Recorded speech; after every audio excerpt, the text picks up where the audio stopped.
Salut la machine et j'espère que tu es au top. Dans cette vidéo, on va faire un exercice type sur l'énergie mécanique. Alors l'énergie mécanique, énergie potentielle, énergie cinétique, bref, tout ça on va l'expliquer et c'est typiquement le genre de truc que tu peux avoir à l'interro. Allez, on est parti.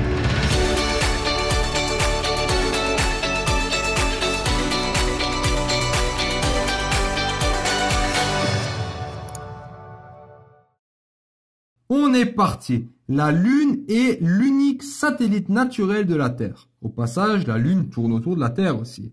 Sa masse est insuffisante pour lui permettre d'avoir une atmosphère. Quoi? La Lune, elle n'a pas d'atmosphère?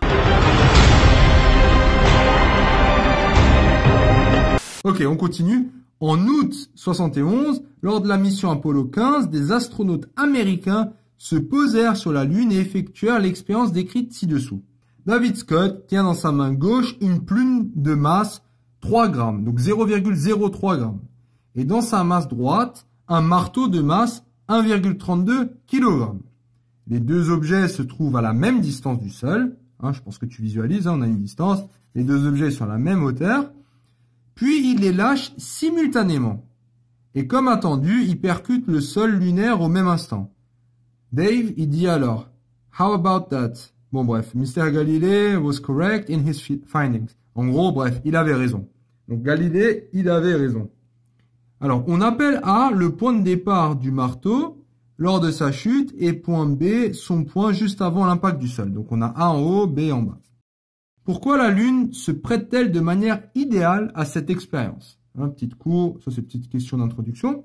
Pourquoi la Lune, c'est idéal? Alors là, on parle de qui? On parle de Galiléo. Galiléo, pour nous, c'est Galilée. Alors du coup, Galilée, lui, c'est le principe d'inertie, tout ça. Donc, ce qui est parfait, la Lune, rappelle, il n'y a pas d'atmosphère, c'est bien choquant. Donc, pas d'atmosphère, pas de force de frottement. Donc, on n'a pas besoin de faire comme sur la Terre tout le temps, on néglige les forces de frottement. Non, on aura bien de base une chute idéale. On est bon? Donc, pas de force de frottement. 2. Déterminer l'expression de l'énergie mécanique du système marteau. Donc, toujours très important de savoir le système. Là, on parle du marteau. Au point A, en prenant comme altitude de référence la surface de la Terre. Alors, on va se représenter. Voilà, on a bien AB, quand ça frappe. Le référentiel, donc, je prends la surface de la Terre, c'est l'origine de la Terre, de la Lune. Ça force d'être sur la Terre, j'ai pas l'habitude. Le système, c'est le marteau. Donc, l'énergie mécanique, par définition, c'est quoi? C'est l'énergie cinétique, en A, plus l'énergie potentielle de pesanteur. Donc tout ça du même système. Au niveau des formules, qu'est-ce qu'il faut connaître? L'énergie cinétique, c'est, en fonction de la vitesse, c'est 1/2 de mv carré. Et pour le potentiel de pesanteur, c'est mgz. Avec z, c'est quoi? C'est justement cette hauteur. Ça, c'est Z. Alors après, à voir à quel instant on prend. Au point A, on est où? On est tout en haut. L'objet au niveau de la vitesse, il en est où? Et il n'a pas de vitesse. Du coup, la vitesse en A, c'est nul. Donc là, j'ai 0. Et mgz, Z, j'ai bien la distance qu'on va noter justement Z. Donc en A, j'ai mgz. Puis, qu'est-ce qu'on nous demande? Donc ça, c'est pour la question 2, l'énergie mécanique du système marteau. Ensuite, déterminer l'expression de l'énergie mécanique, cette fois-ci, au point B, où le marteau avait une vitesse notée VB. Donc là, on nous donne la vitesse. Donc la vitesse d'impact, on nous la donne. Donc on est parti, énergie mécanique du même système. En B, alors la formule, c'est la même, énergie cinétique plus énergie potentielle de pesanteur, de B. Je remplace 1/2 de mv carré plus mgz. Et donc, là, en B, on a cette fois-ci, on nous donne la vitesse, qui est clairement pas nulle. C'est mvb au carré. Et la hauteur, elle est de combien? La hauteur ici, elle est de combien? Elle est 0. Ouais, c'est bien l'origine de mon repère. Donc ça dégage. Donc j'ai juste ça. Ce qui nous emmène à la 4e question. Montrer que la vitesse de l'impact vb est forcément la même pour le marteau et pour la plume. Ça paraît quand même assez contradictoire parce qu'ils ont une masse différente, ces deux objets. Alors, on va y aller. On cherche quoi? On cherche cette vitesse. En plus de ça, qu'est-ce qu'on sait? On parle de l'énergie mécanique et on n'a pas de frottement. Du coup, on sait qu'elle est conservée et égale à une constante. Donc, ça veut dire que c'est égal à une constante. Donc, elle est égale à n'importe quel point. Donc, l'énergie en A, mécanique en A, est égale à l'énergie mécanique en B. Donc là, maintenant, je l'inverse juste. Tu verras pourquoi. Donc, c'est la même chose. Et je remplace par ce que j'ai trouvé dans la question 2 et dans la question 3. Donc, j'ai un demi de mvb carré est égal à mgz. Alors, c'est assez logique que j'ai fait ça. Si c'est pas logique, c'est juste que je cherche une équation. Le fond de ma pensée, c'est ça. Je cherche une équation qui me permet d'isoler mon VB. Et ben, je travaille qu'avec des énergies mécaniques, donc il faut aussi penser à utiliser les questions précédentes. Oublie jamais ça. On utilise les questions précédentes. Alors maintenant, il faut quoi? Il faut isoler VB. Première chose que je peux faire, une simplification. Le M se simplifie. Le 2, là, il est encore de trop, donc je vais faire x2. Donc ça va me faire VB au carré est égal à 2 GZ. Ouais. D'accord avec moi? Et ensuite, il suffit d'enlever le carré. Pour faire le carré, pour enlever le carré, je mets une racine de GZ. Et alors, maintenant, il y a un dernier truc que tu vas me dire. Ah, mais quand on met une racine, on peut aussi avoir la racine négative. Bon, tu n'y as pas pensé, je suis certain. Mais en tout cas, on choisit la racine positive parce qu'on parle bien d'une vitesse. Une vitesse en mètres par seconde. Et regarde maintenant ce qui est intéressant, parce qu'il faut conclure que si c'est le marteau, ou si c'est la plume, ou si c'est un frigidaire, ou si c'est n'importe quoi, en fait, ça ne dépend pas de l'objet. Et c'est vrai, pourquoi? Regarde, de quoi dépend la vitesse? De G, donc ça c'est G lune, et de la hauteur. Tu vois, la masse, en fait, là, elle s'est simplifiée ici. C'est pour ça qu'en fait, peu importe la masse, ça va toucher au même moment.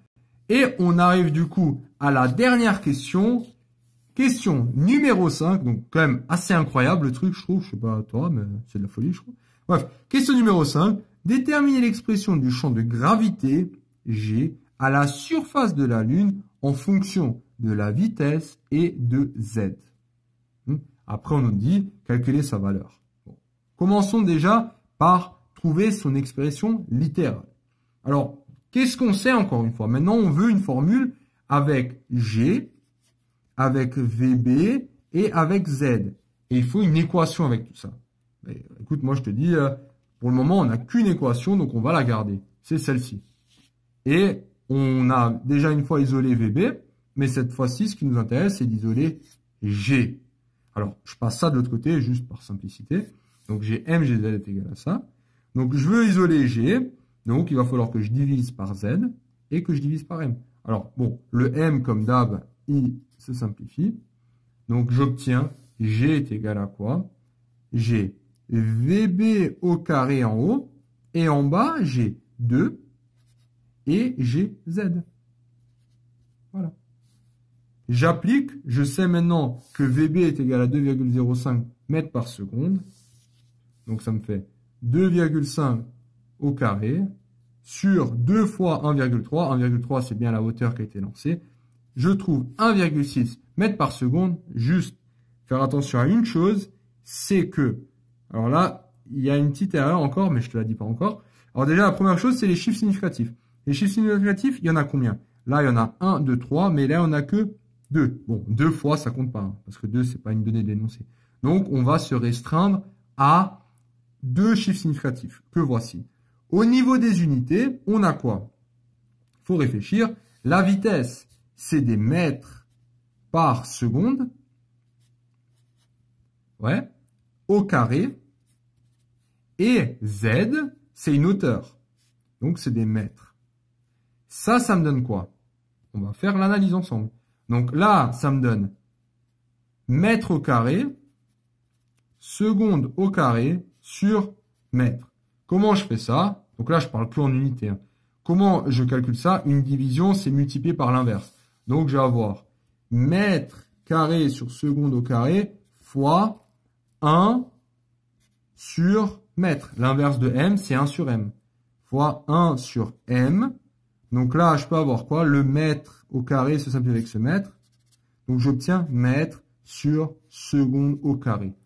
C'est logique, c'est bien une accélération. Donc, voici les unités et ce qui nous termine cet exercice qui met quand même en évidence quelque chose qui paraît un peu fou quand même.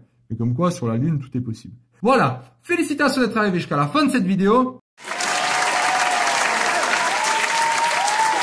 Cette vidéo t'a plu? Ça tombe bien, il y en a encore. Sur matrix.fr, tu peux non seulement télécharger le résumé de cette vidéo, mais aussi retrouver tout ton programme avec plein d'exercices corrigés étape par étape. Tu peux aussi défier tes amis dans des jeux et te mesurer à la communauté Matrix pour gagner un cadeau tous les mois. On se retrouve sur matrix.fr.